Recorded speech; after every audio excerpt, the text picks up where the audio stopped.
We are back at it again here with another video with Invest for Tomorrow. To all the first time viewers to investors, welcome to the channel. To all subscribers, welcome back. All I ask for in return is for you to smash that like button, telling me you watch this video.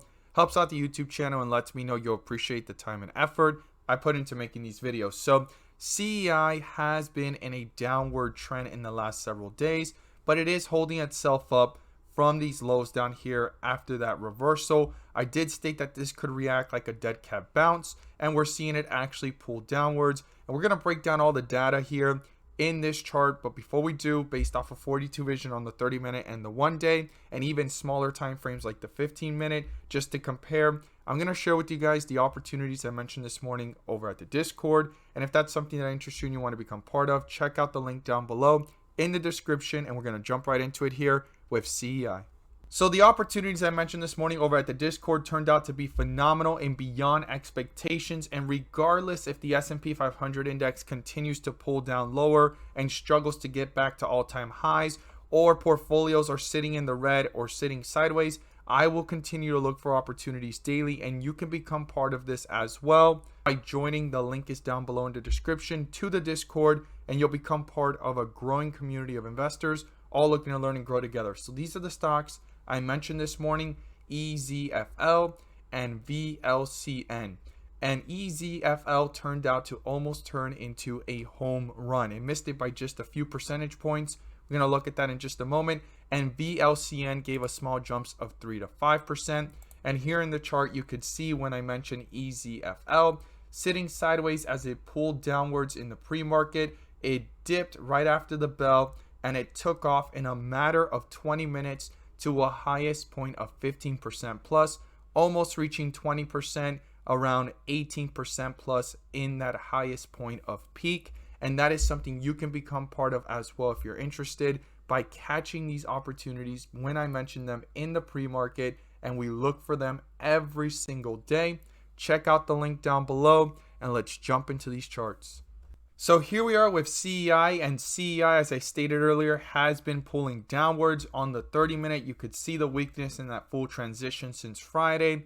It consolidated, it fell a little bit lower, and now it's fighting to get back up. But when you put this on the 15-minute, you can actually see here how things have been fighting and consolidating here in this area. And there's been a complete shift from red to dark green, and we have to see if it continues from dark green to green with strength. Now that's on the 30-minute and 15-minute. Things are trying to push back up, but on the 1 day is how we could see here the true picture of this story. So after falling downwards to these lows down here, almost in the 80-cent range, below $1, and jumping back up, it hit highs here of about 246, and then it just fell right down here to 144 again, fighting back up towards 160. And you could see the full transition here from dark green with green borders to dark green with red borders. That shows further weakness, and if this goes ahead and does a complete transition again back into red candlesticks, it's going to continue going into weakness in a very subtle and slow manner. So that is something to be aware of based off the 1 day. But here we have it on the 30-minute trying to fight back up. But when you really look at things, like I stated, this was going downwards. It was looking like a possibility for a reversal depending on how 42 vision looked. This was in the process of a dead cat bounce, as a lot of investors tried fighting back against that short report and all the shorts that were in it, trying to pull this one down.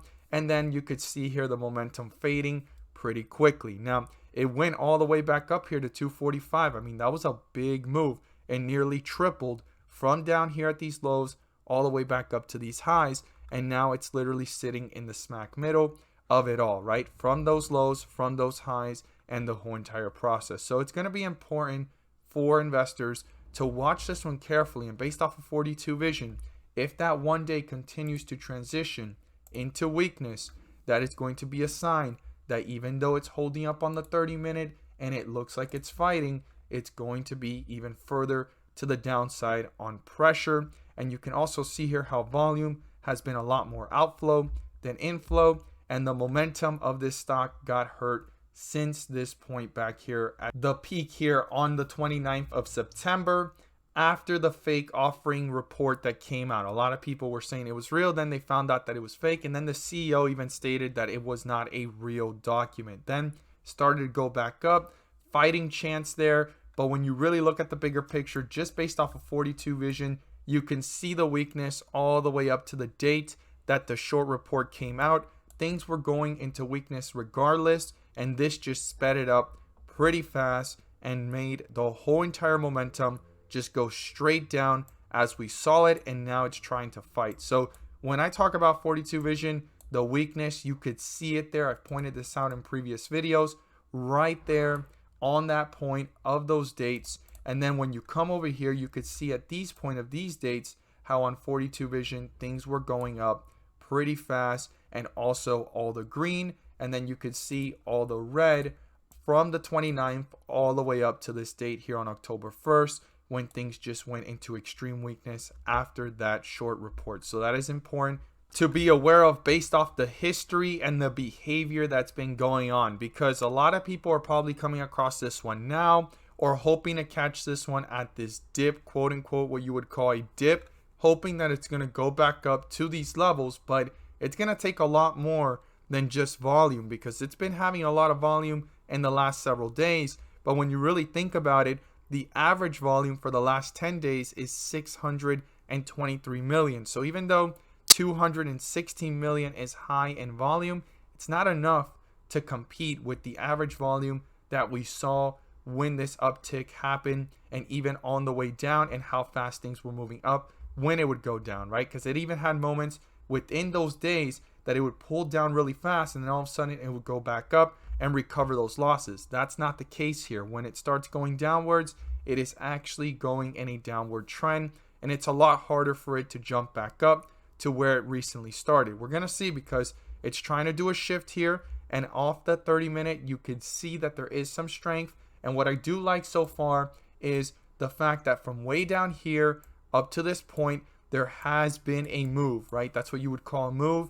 Even though all this volatility here happened, there has been a consolidation a little bit higher than where it all started. And that's how you call this the staircase effect, right? It actually is creating a staircase effect. And then the next point would be breaking through the resistance of 245 and reaching newer highs and new resistance levels beyond, and getting back up here to this point that we've talked about, which is 321. These are the key points to the upside. Now, what are some of the key points to the downside, right? So the lowest point that we've seen in this bearish run is right here at 143. As long as the bulls can stay above that, they are staying with some type of leverage to fight back up. If not, the bears, the closer it gets, the bears are gaining control. If they break through it, the next support level I would be watching to see if the bulls try to reappear is 110, 111.